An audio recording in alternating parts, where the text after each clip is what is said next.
Hello everyone, my name is Taylor Clark and this is my presentation over self-driving vehicles versus human-driven vehicles, and I'm in the class ENGI 2304 Technical Communications. Alright, so first we must decide which of these cars will be more feasible for society and which one we would like to improve on, and to do that we must go over the differences between the two. So first I have automated vehicles which do not need an active driver. This means that they require little to no human intervention while on the roadway. They also have safety features and sensors to prevent accidents and to keep your car in a straight path. And they're also designed to eliminate human error and any other future accidents. All right, on the other side here, we have regular vehicles which do require an active driver at all times. They have some safety features installed but are limited. For example, my car has a safety feature, lane keeping assist, which basically keeps your car in the specified lane that it needs to be in. This is better for highway driving when you're going to be driving for some time and your car doesn't need to make any turns. All right, next we have regular cars account for more road fatalities than automated cars. This just means that their automated cars are a little bit more safer than humans. All right, so for the first criteria, cost, we have collecting data for self-driving cars is very expensive, and without the proper knowledge and funding, we would not know if they're safe enough for our roadways. Third, we have they may be unaffordable for the average citizen for some time. This just means that the research and manufacturing is very expensive, and it would be more realistic to see an automated Uber or taxi in your area. All right, cost savings will also result from reducing injuries and deaths and by car collisions, and also by reducing property damage by car collisions. And lastly, we have the demand for car repair services, medical services, and traffic police will decrease too. All right, and our criteria too, safety, which is the most important in my opinion, because if they were not safe, why would we be making these cars in the first place? All right, so first we have active safety features are already reducing accidents. This is basically means that there are regular vehicles out there that have the same safety features and they are helping by reducing accidents. All right, second, we have forward collision warning and automatic emergency braking. Those are just two more of the few safety features that are installed. And we also have rear collision alert systems, pedestrian detection, and blind spot monitors.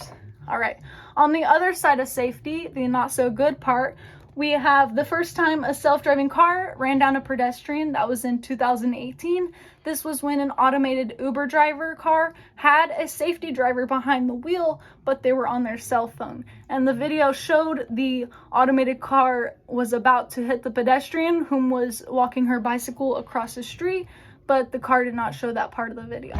In the article that I read, it was said that the Uber car had turned off its functions to delay the action to be like 1 second after seeing the object or pedestrian, which caused the car to hit the pedestrian. And I'm not sure why those functions were turned off, but they were. All right, second, we have an automated Google car crashed while merging into traffic. This happened when the car predicted that a bus would yield to the car, but it did not, and this resulted in their crash. All right, on a different side of safety concerns, we have hijacking, and this just means people have figured out how to hack into these cars and hijack into the main functions, such as the steering, braking, or gas. They can take over the main functions of the car, and this could be really dangerous if there were multiple automated cars, because this could cause a traffic backup and cause the congested roadways, because they can link up and be treated as a weapon. Also, these hijackers, this can release personal information to them, and they can know whether or not you're at home, and they can have access to all this information. All right, this is my figure for pedestrian state estimator. So basically here, it has the camera image from your car, from the sensor, which then puts the picture into the pedestrian detector, which shows the possible boxes and shapes that could be a pedestrian. And then here it codes it into a magenta color called pedestrian B boxes that could possibly be pedestrians. And then it goes into this pedestrian tracker, which goes from classification, re-identification, and then it predicts it to be a pedestrian, which then codes it into blue boxes. And this is the LiDAR point cloud, which basically shows that the further you go out into the cloud, the less accurate the images will be.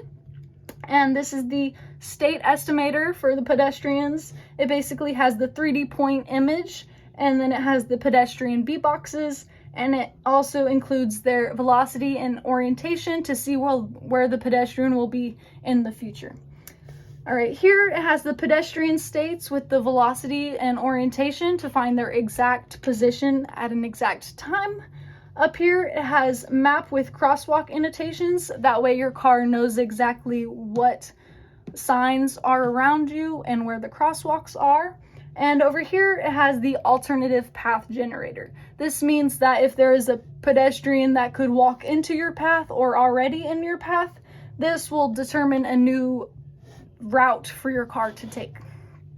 All right, and criteria 3, the last one, we have environmental impact. So whether or not these automated vehicles do have an impact on the environment, is based on 3 factors.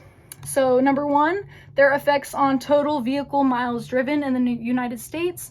This means that the automated driving will open up to a new broad scope of users, such as young people, elderly, people with disabilities, and others that may not have been able to drive before. Now, this would therefore increase the vehicle miles driven. All right, second, we have impacts on congestion. Now, these cars can have a positive impact on congestion because of the way they link up in their adjusted cruise control system, where they can link up their speeds, and this reduces any unnecessary acceleration or hard braking, and this makes all the cars linked and in sync on the roadway.